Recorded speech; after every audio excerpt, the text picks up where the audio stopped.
Good morning, students. In our previous video we have talked about kinetic energy, which is the energy possessed by a body due to its motion. In this video, let us deduce an expression for kinetic energy. Now consider an object of mass m which is moving with initial velocity u. Let constant external force act on it which produces an acceleration a in it, as you can see in the figure.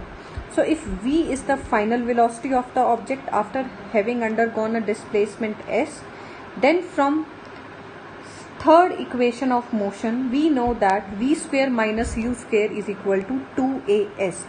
So from here we can find out the value for s, which comes out to be s is equal to v square minus u square upon 2a.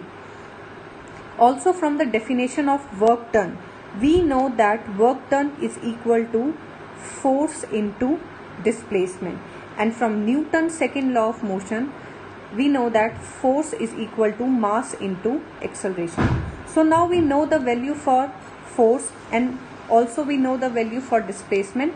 If we put these values in equation number 2, we will get our expression for kinetic energy.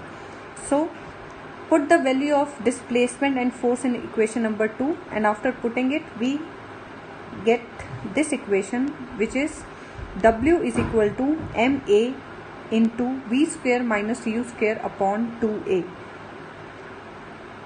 Acceleration will get cancelled out and we are left with mv square minus u square upon 2. We can also separate this equation. By separating it we get this equation. W is equal to half mv square minus half mu square.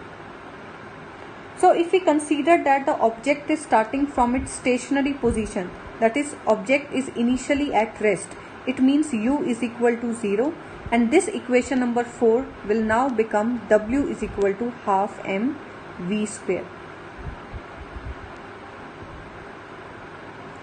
So it is clear that the work done is equal to the change in the kinetic energy of the object.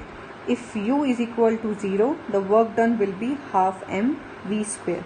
So as work done is equal to change in the kinetic energy, so instead of W we can now denote kinetic energy as Ek, and this expression number 5 finally comes out to be as Ek, which is kinetic energy is equal to half mv square.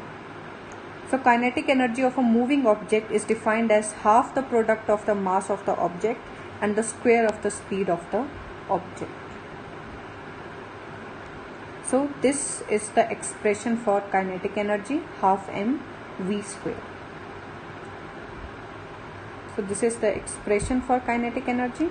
Now let us see one example related to this. If an object of mass 15 kg is moving with uniform velocity of 4 meter per second. So here mass is given to you 15 kg and velocity is given to you 4 meter per second. So you have to calculate the kinetic energy. So you know the formula for kinetic energy, which is half mv square. Put the value of mass and velocity, and when you will put the value of mass and velocity, you will get kinetic energy as 120 joule. So kinetic energy of the object is 120 joule, which is the answer. So this derivation is very much important of kinetic energy. I hope you understood. I hope you all have understood this. In our next video we are going to study about potential energy. So that's it for today. Thank you.